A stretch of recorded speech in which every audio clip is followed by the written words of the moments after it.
Dan kali ini special guest is sangat menginspirasi dan mendunia sekali, seorang perempuan asal Minangkabau ya, S1-nya di UNPAD, kemudian lanjut master di Monash University Australia, and then sempat mengajar sedikit di UNPAD. Teranyarnya adalah achievement Evelyn diterima sebagai research fellow ya. Iya, Is that PhD student? PhD staff di QT. Karena ternyata Indonesia itu punya potensi paling besar juga untuk pengguna internet. Itu bolak-balik terus ya ke luar negeri ya. Iya, alhamdulillah. Tiba-tiba sampai di Perth, tiba-tiba sampai di sini. Itu apa sih yang membawa kamu ke sana? How to get there? Cara apa sih yang Elin lakukan agar akan ada the next Elin berikutnya? Gak semua orang interest ke research, gak semua orang interest jadi corporate, kerja di korporasi. Apa kata mereka? Apa kata mereka? Apa kata mereka? Dan apa kata mereka? Saya ingin memberikan yang terbaik untuk orang tua saya. Jauh-jauh kuliah, terus peladang juga. Pengen membuktikan bahwasanya saya tidak tua. Gimana nih kalau seandainya guru bahasa Inggrisnya IELTS-nya 4,5? Jadi pengkhianat bangsa. Cepat kaya datang ke TEM.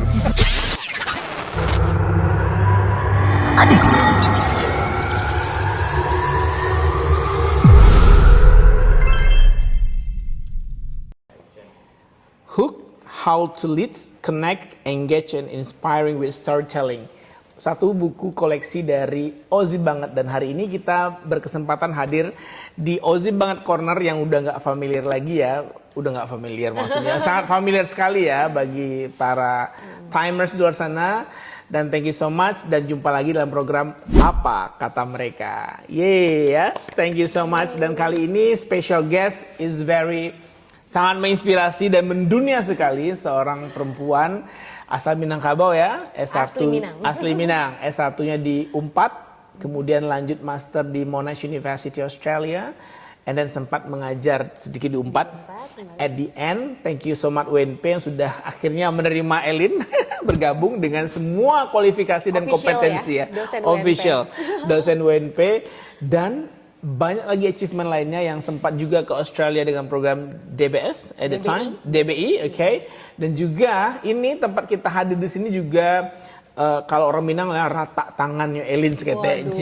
Luar biasa ya. Ozi Banget ini juga hadir di UNP, juga ada kontribusi Elin banyak sedikitnya, tentu kita sangat mengapresiasi itu. Dan Timeline Indonesia juga berkesempatan bikin event sering di sini ya. Nah, tahun ini belum ada, kita punya rencana karena Elin udah pergi nih. Waduh, siapa nih? Semoga menutup kesempatan sih, masih tetap bisa ada. Oke, dan teranyarnya adalah achievement Evelyn diterima sebagai research fellow ya. Iya, Is that PhD student? PhD staff di QT. Brisbane, hampir mau ngomong Melbourne ya. Brisbane, Australia. Dulu agak ke bawah, agak ke selatan, sekarang Elin naik ke atas, agak lebih warm ya. Mana kampusnya? Ada nggak QT ya? Di sana ada dong. Oh, ada dong. Iya, luar biasa Queensland. Well, Evelyn, boleh dong sapa audiens kita yang anggap los timer. Halo Timers, saya Evelyn. Sekarang sedang menempuh apa ya? Ini transisi sih. So this in 2 days I'll be leaving to Brisbane and then continue to study for my PhD. Dan ya saya dosen di program studi ilmu komunikasi di UNP, dan nextnya akan lanjut menjadi mahasiswa S3 di Queensland University of Technology di bidang digital media. Wow, isu yang lagi trending banget ya, talk about digital. Nah, ini saya penasaran sih, apa sih yang menginspirasi Evelyn? Apakah seseorang waktu itu, ataukah momen sampai Evelyn tuh bener-bener go global gitu ya? Well, how do I start? It's a long story, but I think the journey that I've been through sebenarnya dimulai dari ya mungkin punya potensi diri, menyadari bahwa potensi diri menyenangi dunia komunikasi, dan juga punya concern terhadap media, dan juga ngelihat bahwa itu adalah dunia yang dinamis dan selalu berubah. Tentu kita tahu tentang tren dan lain-lain, tapi sebenarnya to be honest, I feel so lucky being Indonesian, karena ternyata Indonesia itu punya potensi paling besar juga untuk pengguna internet. karena yes. mereka adalah internet user yang paling easy to adapt with all the trends dan Yes. juga sangat kreatif dan juga punya apa ya, there's a uniqueness of Indonesian, terutama netizen Indonesia Ya, ya, yang netizen maha benar. benar dan selalu kayak catch up sama apapun yang happening around the world it's gitu. really up to Makanya, date, iya makanya itu jadi satu hal yang selalu jadi interestnya saya gitu. Oke. Nah, kira-kira waktu itu kan 2017 Elin mulai start PhD masternya. 2018 Di 2016. 2016 itu angkatan dengan beberapa ya. Waktu itu kita sama-sama di Melbourne juga ya. Ketemunya pokoknya kita di Melbourne. Aduh, ketemu ya. I know Elin in the Melbourne waktu itu ya. Nah, itu ada sosok yang menginspirasi nggak? Kalau saya dulu suka nonton Dunia Dalam Berita. Zamannya Elin nggak tuh? Iya Dunia sih, Dalam Dunia Berita. Dalam Berita, Dulu iya. banget ya. Iya. Jadi ada berita-berita nasional. Nah, kalau Elin yang Bener banget. Jadi sebenarnya Bang juga it started from from home actually, karena papa senangnya nonton Metro TV gitu ya. Terus ada presenter ya kayak Najwa Shihab, Mutia Hafid, jadi Vivi Alida Yahya dan juga ada satu yang juga alumni Australia dan ya maksudnya mereka juga alumni Australia yang memang kayaknya punya skill di news dan presenting itu hebat banget gitu. Makanya selalu punya interest untuk untuk mencari tahu gimana sih dunia ini gitu ya, dunia media dan dunia presenting gitu. Nah, terus juga sempat ngobrol-ngobrol sama beberapa dosen di Vkom Unpad dulu. Salah satunya Prof Dedi Mulyana. Beliau dulu jadi dekan di Vkom dan beliau juga yang memberikan motivasi dan juga rekomendasi bahwa kayaknya cocok studi lanjut masternya di Monash gitu karena beliau PhD di situ. Terus alhamdulillah LPDP juga memberikan kesempatan. Terus jadi S2-nya ke Monash itu pakai LPDP. It was really life changing ya Bang experience-nya selama di Melbourne. I feel like that's actually where I grow much dari seorang Evelyn yang mungkin curious dan banyak tahu pengen tahu penasaran banyak terus ya. gitu ya. Iya, jadi join organisasi terus juga coba ini itu. nari juga loh Nari guys. juga, traveling, olahraga juga, main putih gitu Aduh, ya. Pokoknya kayak make the most of my time in Melbourne. Jadinya living as a master student to the fullest di Melbourne itu adalah ya itu mungkin bekal yang sampai sekarang membuat saya pun juga jadi masih terkoneksi sama Australian community. Ya, exactly. Gitu. Dan berapa kali kemarin yang terakhir ke Melbourne itu bolak-balik terus ya ke luar negeri ya. Iya, alhamdulillah. Tiba-tiba sampai di Perth, tiba-tiba sampai di sini. Itu apa sih yang membawa kamu ke sana? How to get there? Well, after 2 years of study, karena join di Australia Indonesia Youth Association, terus juga being part of COSINDI, itu adalah Conference of Australia Indonesia Youth. Nah, jadi dua organisasi itu kadang-kadang intertwine juga teman-temannya. Nah, itu adalah kesempatan untuk ternyata bolak-balik nih kau sih gitu. Jadi kayak ke Jakarta aja guys. kayak pulang kampung gitu kayak pulang ya. kampung aja ke Melbourne sana iya atau ke kan. Australia sana. Jadi bener sih Bang. Jadi karena memang join organisasi itu, kebetulan juga jadi terkoneksi sama beberapa network di Australia. Jadi pertama itu kembali ke Australia lagi itu ke Darwin. Darwin ya. Setelah lulus ke Darwin itu karena COSINDI, terus juga balik lagi pas tahun 2000 setelah COVID ya, 2021 apa 2022 gitu ya, itu balik lagi karena Australia Indonesia Center. Nah, jadi dapat kesempatan untuk ikut program dosen berkegiatan di industri, itu DBI, yang dikelola oleh sumber daya manusia, divisi SDM-nya Kemdikbudristek gitu, dan memberikan kesempatan pada dosen untuk magang gitu ya, istilahnya magang di satu company ataupun juga institution yang memang based on sesuai dengan interestnya gitu. Nah, waktu itu milih Australia Indonesia Center itu juga karena karena itu lokasinya di Monash, di kampus Caulfield. Dan ada namanya Mr. Kevin Evans, beliau adalah direktur untuk Indonesia yang juga sangat punya ini ya concern dan punya motivasi besar gitu. Dan beliau punya bahasa Indonesia yang lancar gitu ya, bisa berbahasa Indonesia lancar. Jadi reconnect gitu dengan beliau. Akhirnya ya udah coba kontak, terus juga reconnect sama namanya Helen Brown. Beliau adalah kontributor untuk ABC, Australian Broadcasting Corporation, jurnalis senior yang mungkin jadi mentornya saya juga. Wow. Waktu itu beliau sebagai communication lead-nya di AIC. Jadi semua koneksi itu akhirnya intertwined, terus and then connected, blended, and ya, then dan jadilah kita ke Melbourne lagi. Jadilah kita ke Melbourne lagi untuk 3 bulan 3 bulan waktu itu ya, Dan itu lumayan juga lama ya. Funded by LPDP. Oh, iya. because you a lecturer here at the time. Iya, dan juga programnya itu dikelola oleh LPDP juga keuangannya seperti itu. Wow, wow, amazing. Nah, pertanyaan saya nih yang sangat menggelitik ya, how that you transfers that's those experience to your students sehingga your student can follow your step or maybe offer your achievement probably in the future. Well, Because it's a very, sometimes a young generations they didn't I did not really interest. Even you Yeah, join that's kuliah di komunikasi di UNP, tapi sebenarnya gue nggak anak komunikasi loh gitu. Gue nggak suka public relation, gue nggak suka jurnalis, gue nggak suka broadcasting gitu ya.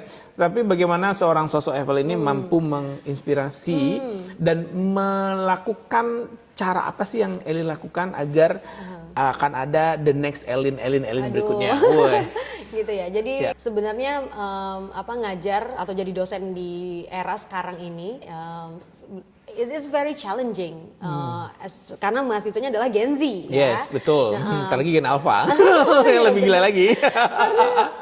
It's really hard to understand them, but I think there is one thing that we can connect, the way we can connect to Gen Z itu sebenarnya adalah untuk tahu dulu mereka tuh sebenarnya punya interest di mana.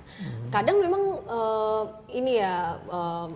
kita punya kotak-kotak atau klasifikasi bahwa sebenarnya anak muda itu kayaknya suka-sukanya mereka gitu. Mereka nggak punya arah, mereka nggak punya goals yang jelas gitu. Tapi ternyata setelah kita kasih misalnya ya itu sharing pengalaman di kelas, terus juga open their eyes with this so many opportunities. Nah, itu sebenarnya bikin mereka jadi kayak they can be like a full potential gitu. Karena contohnya ada beberapa mahasiswa yang saya ajak juga untuk terlibat di tim riset dan pengabdian. Yes, kemarin ya, di X ya, betul. yang hashtag kabur aja dulu kemarin ya. Iya, jadi kita bikinnya risetnya juga sesuatu yang mungkin relate sama mereka gitu. Riset yang mungkin mereka sendiri juga punya concern ke situ gitu, dan hashtag itu kan selalu bermain di media sosial gitu, dan mereka pasti nonton konten-kontennya. Makanya ya udah deh kita ajak deh mahasiswa juga untuk terlibat di riset.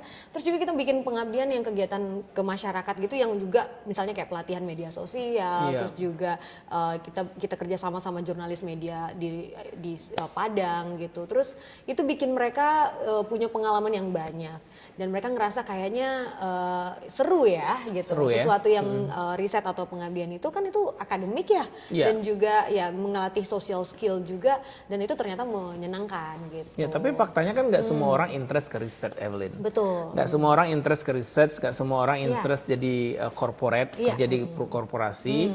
Terus how that you address as lecturers di bidang komunikasi, mencoba memetakan mereka gitu loh. Oke. Ya sebenarnya interest di riset itu bisa ditumbuhkan dengan mengubah mindset bahwa sebenarnya riset itu adalah suatu yang kayak box gitu ya. Sebenarnya itu bisa dibuka dan itu bisa berdampak besar gitu untuk masyarakat. Makanya ngasih trigger itu ke mahasiswa itu adalah dengan melibatkan mereka dari awal. Mereka ngelihat isu sosial apa ya gitu. Kadang tuh ide tuh dari mereka loh nyampainya gitu. Nah, makanya kita juga kerja bareng-bareng dan setelah itu diarahkan. Nah, dan dari situ sebenarnya kita bisa ngelihat bahwa mahasiswa ini punya potensi di sini, punya potensi untuk bikin konten misalnya, atau mahasiswa ini punya potensi untuk interview gitu, wawancara, atau mereka melaksanakan di group discussion, nge-lead gitu, dan punya potensi juga untuk bisa menuliskan Iya, hasil dari penelitian itu gitu. Jadi masing-masing dari mereka tuh punya peran. Memang tidak semua bisa menyelesaikan sampai akhir, tapi paling tidak mereka tahu step by stepnya.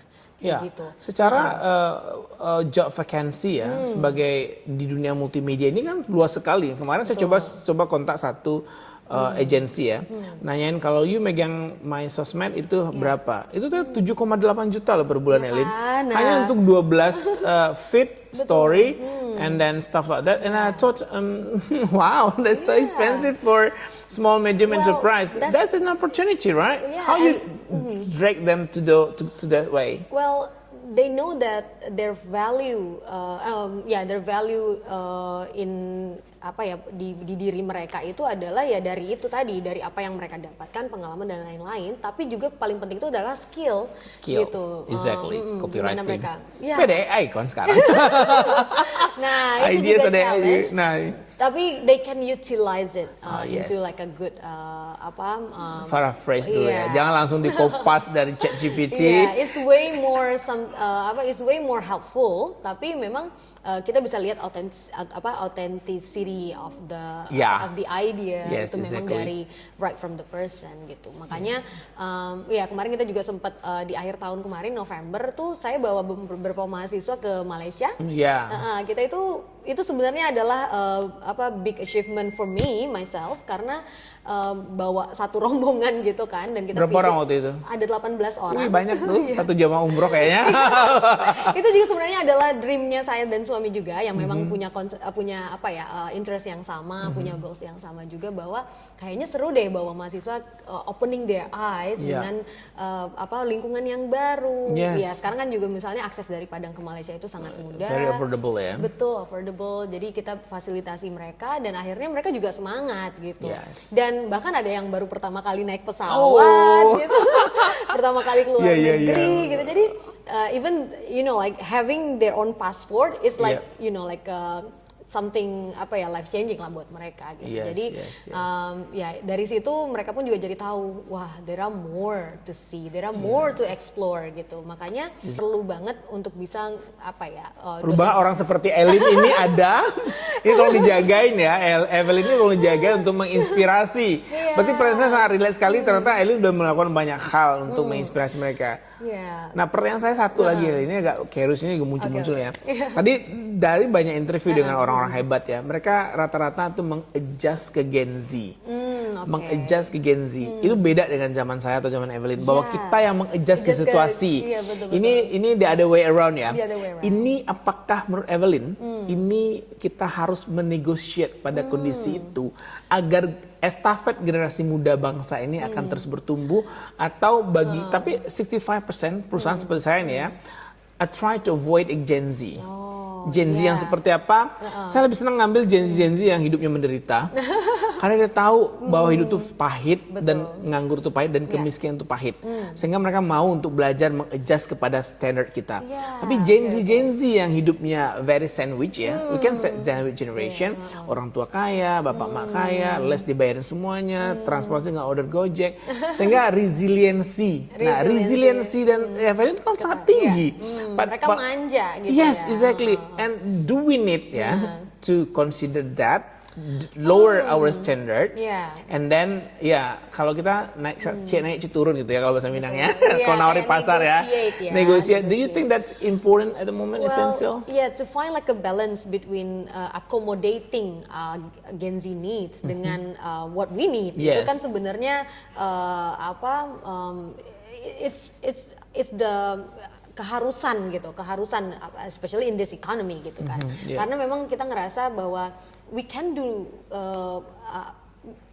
we can do something, but we can do much more if we collaborate with them.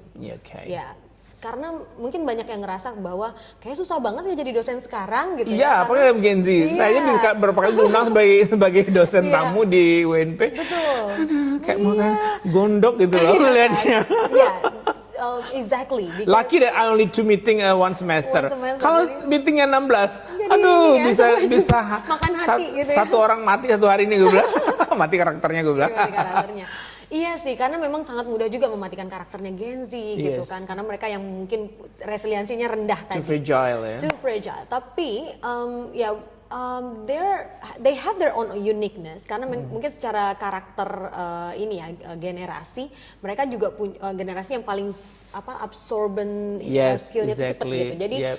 mereka bisa adapt cepat, tinggal dikasih aja nih gadget, mainkan, Selesai. and then they can do like a being creative dan juga bisa melahirkan banyak ide gitu. Yeah. Nah, tapi one thing that they have to be able to do sebenarnya adalah konsisten. Konsisten. Itu kayaknya. Istiqomah kalau dari Itu mah gitu.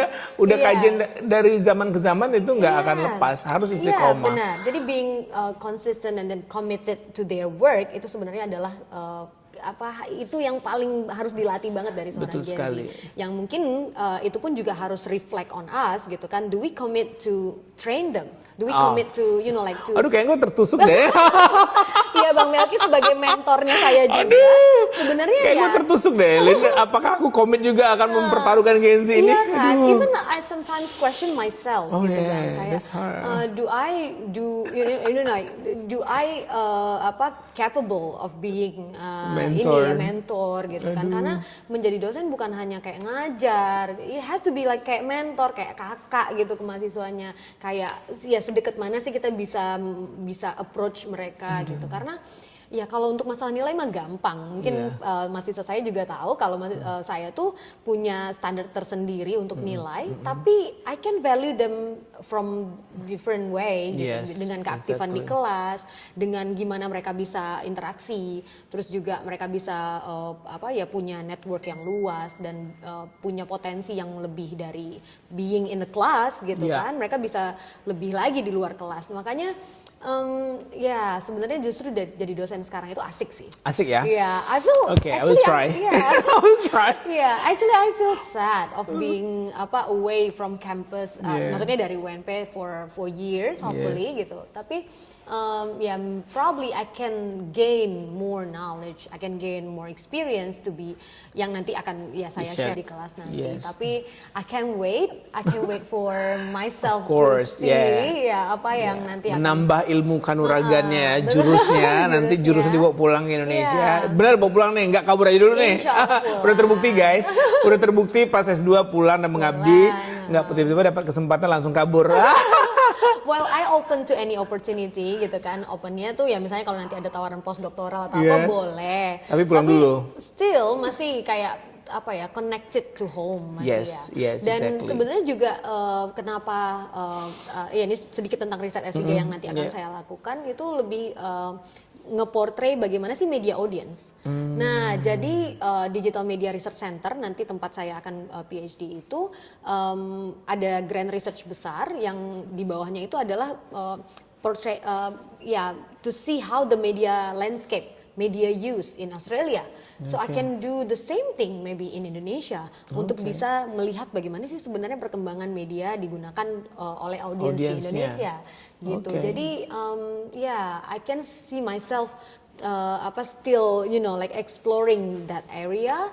So Indonesia adalah salah satu negara yang punya banyak keunikan juga untuk bisa dipelajari terus tentang itu. Makanya insya Allah doakan semoga riset saya lancar soal ya. itu, dan nanti juga mungkin akan punya kesempatan untuk riset lanjut di Indonesia juga. Ya, ini by the way ngomong-ngomong udah masuk ke topik riset Iya. ya. Ini sangat menarik nih, topik yang pengen saya curious banget. Okay. Kenapa Ellen dipilih sama Media Center Australia itu sebagai PhD student di sana? Apa sih yang spesial? Ini udah paling spesial ya, tapi di mata mereka tentu akan ada lagi uniqueness-nya seperti Jadi ini. mungkin lebih ke bagaimana proses yang dilalui ya. Mungkin prosesnya sebagiannya juga Bang Melki udah tahu nih, IELTS dulu, Yes. sempat simulasi juga di time, terus juga coba konsultasi juga gimana nih yang mau diimprove dan lain-lain.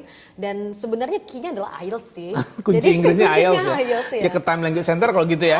pasti karena apa ya dengan adanya IELTS dan alhamdulillah waktu itu skornya 7,5 ya? Ada 8,5 bandnya? Ada band yang 8,5 juga untuk Keren. speaking. Jadi Masya Allah. dengan adanya IELTS yang punya skor yang oke, nah itu bisa opening more doors gitu. Yes. Jadi kayak kuncinya banyak pintu.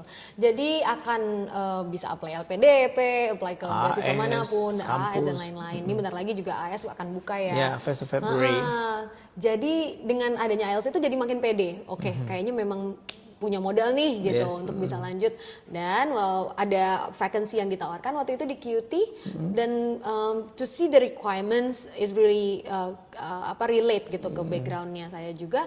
Akhirnya coba apply. Waktu itu cuma submit expression of interest. Oke. Nah, dan selang 1 bulan setelah itu saya dapat email Mereka tertarik? Iya, mereka tertarik. Terus diminta untuk refine my proposal Oke. dan juga mulai submit essay, lagi, submit essay gitu. Ya, transkrip dan segala macam ya. Ya, dan itu sebenarnya justru yang transkrip dan lain-lain itu dilakukan belakangan. Oh, gitu, belakangan. Bang. Oh, Iya. oke. Interest Karena- pertama dilihat ya? Iya, jadi interest dan juga interview dulu malah. Oh, interview. Iya, Berarti jadi- lihat isi kepala Elin dulu ya. Itu benar nggak sih ya? Karena through interview people can see the true who you are. Yeah, that's actually the way differentnya ya, gimana Yeah. di Australia sama di sini. Karena menurut mereka adalah lihat siapanya dulu, administratif mah belakangan kayak gitu. Karena ya jadi dengan adanya Tulis interest dulu, iya, interest and then dulu. wawancara. Yes, and a little bit of identity lah ya, misalnya kayak lulusan mana dan lain-lain. Yeah. Tapi dipanggil interview itu tuh adalah sebenarnya stage yang paling penting. Jadi waktu Yes. itu adalah momen dimana saya pertama kali Zoom sama supervisor saya. Oke. Nah, jadi namanya Profesor Amanda dan Amanda Lotz ini juga adalah media expert gitu dan dia juga punya banyak banget riset dan ya pasti kita harus kepoin dulu dong Iya siapa pasti dia, baca ya, dulu. iya dong, gitu dong Ya, harusnya. Ini Gen Z jadi- ngelamar pernah loh saya sebentar interupsi ngelamar di Time interviewnya. Iya. Apa itu Time saya bilang? Oh nggak tahu. nggak tahu. Nah, itu tuh, ya. Jadi Elin udah siapin semua ya. background Lanjut. research is the key karena Yes. modal juga untuk kita bisa Menarik bisa mereka. menarik mereka terus kelihatan bahwa kita punya interest yang besar dan juga kita engage gitu sama Yes. apa yang mau kita lakukan Yes, gitu. exactly. Makanya itu wajib sih kayaknya dan setelah Zoom dengan supervisor itu ya kita kan akan nunggu lagi prosesnya dan setelah itu bilang dia oke. Apa Nah, pertanyaan supervisor yang paling punchline menurut Elin? Oke. Biasanya kan LPDP Iya, ada iya, tuh, iya. ini supervisor juga nih. Apa yang paling punchline-nya? Yang paling punchline-nya adalah gini. Are you interested to see the media use in sports or something that you never, have any Yeah, been through background? that, Iya. yeah. Terus, media olahraga gitu kan? Iya. Agak kaget juga kan? Kita nggak Tapi, pernah nonton olahraga dan ini. bener, ya, mungkin nggak punya interest yang terlalu besar lah ya Iya. di situ. But why not? Karena Australia audiens besarnya adalah supporter untuk olahraga, Yes. ya kan? Iya, Jadi iya, iya. wajar aja sebenarnya dia nanya kayak gitu karena kita akan lakukan riset di hal yang mungkin nggak terlalu Nggak kamu terlalu suka, hal yang mungkin tidak terlalu kamu punya background knowledge tentang itu.